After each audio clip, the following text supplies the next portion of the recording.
Hello' everyone আপোনালোক সকলোকে ধুনীয়া মনীষা ব্লগ চেনেললৈ স্বাগতম জনাইছোঁ।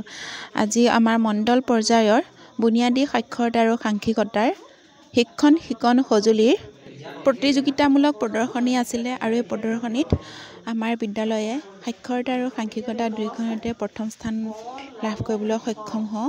এয়া আমাৰ বাইদেৱে সাক্ষৰতাৰ বিষয়ে কি ধুনীয়াকৈ TLM বনাই পেলাই সুন্দৰ উপস্থাপন কৰিছে, এয়া শুনি লওঁ আহক।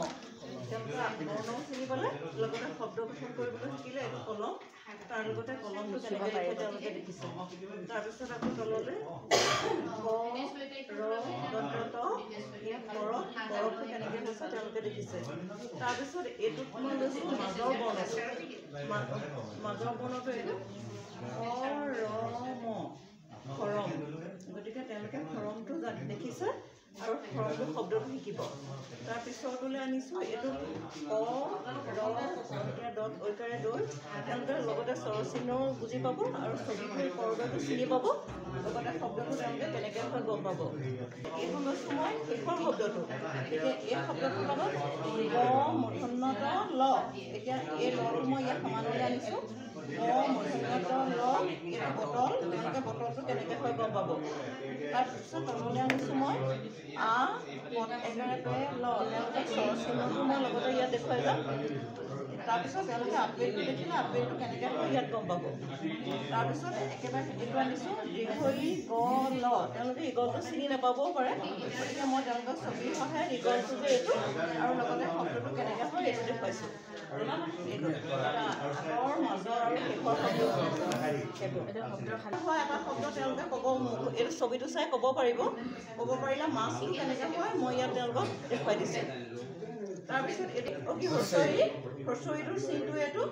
তাৰপিছত তেওঁলোকে ছবিটো চাই পেলাই পখিলাটো চিনি পাব, চিনি পাই পেলাই তেওঁলোকে ইয়াত পখিলাটোত হ্ৰস্বইকাৰডাল ক'ত যোগ হৈছে ইয়াত দেখিব এইটো। আৰু এতিয়া আপোনালোকক মই সাংখ্যিকতা কেইবাখনো TLM দেখুৱাই দিছোঁ। সেয়া আমাৰ বিদ্যালয়ে প্ৰস্তুত কৰিছিলোঁ।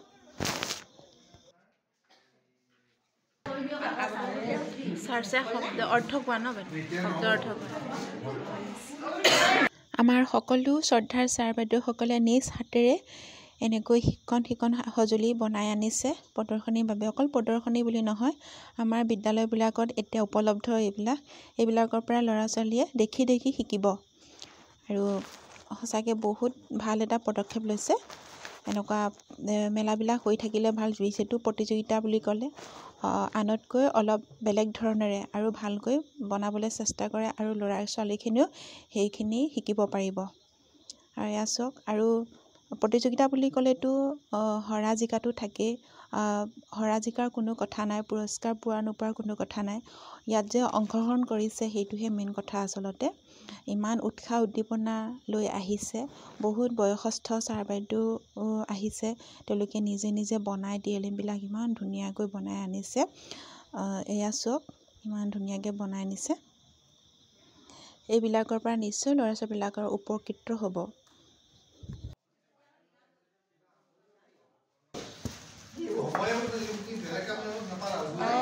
হ্ৰস্বইকাৰ ন, দীৰ্ঘইকাৰ।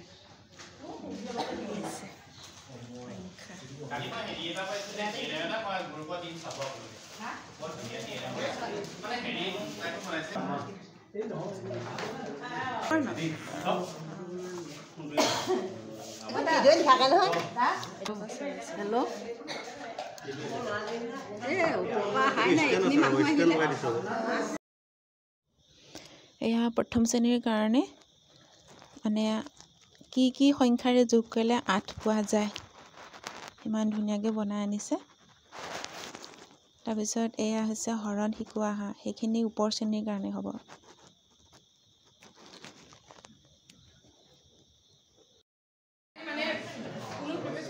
যুক্তাক্ষৰখিনি দিয়কচোন বাইদেউ। বঢ়িয়া বনাইছে ন।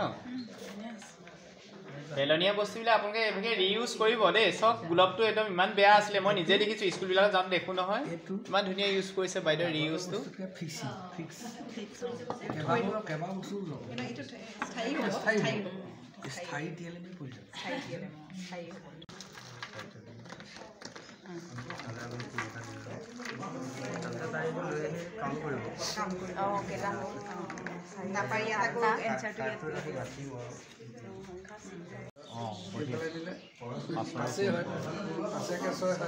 ঘূৰাই নি যদি এনেকৈ দিম কিমান হ'ল তুমি 500 লগত যোগ কৰি ধৰা 8 পাবা সেইটো এটা তুমি 500 লগত কি যোগ কৰি 8 পাবা সি ঘূৰাই থাকিবতো সি মনত এটা ধাৰণা ল'লে 500 লগত কিবা এটা সংখ্যা যোগ কৰি সেইটোতো এপ্লাই হয় বুজিছেনে ইকুৱেল 8টো চাব এই 8টো চাব বুজিয়ে হ'ব 8 3 যোগ কৰিলে চা পায় দুটা বছৰ এই যুগতো আহিব বিউটো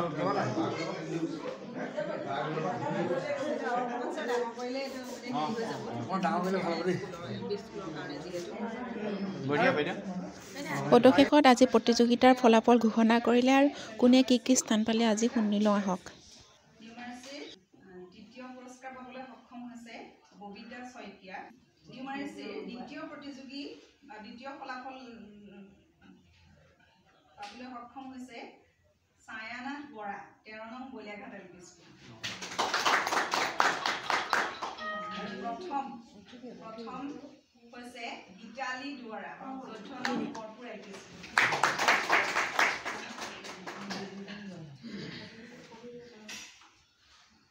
এবাৰ মই লিটাৰেচি প্ৰথম পুৰস্কাৰ পাবলৈ সক্ষম হৈছে কবিতা মহন্ত 14 নং কৰ্পুৰ এলপি স্কুল। দ্বিতীয় হৈছে মঞ্জুৰাণী চুতীয়া 13 নং বলিয়াঘাট থাৰ্ড বিনোদ তামুলী 105 নং শ্ৰীপুৰীয়া এলপি স্কুল।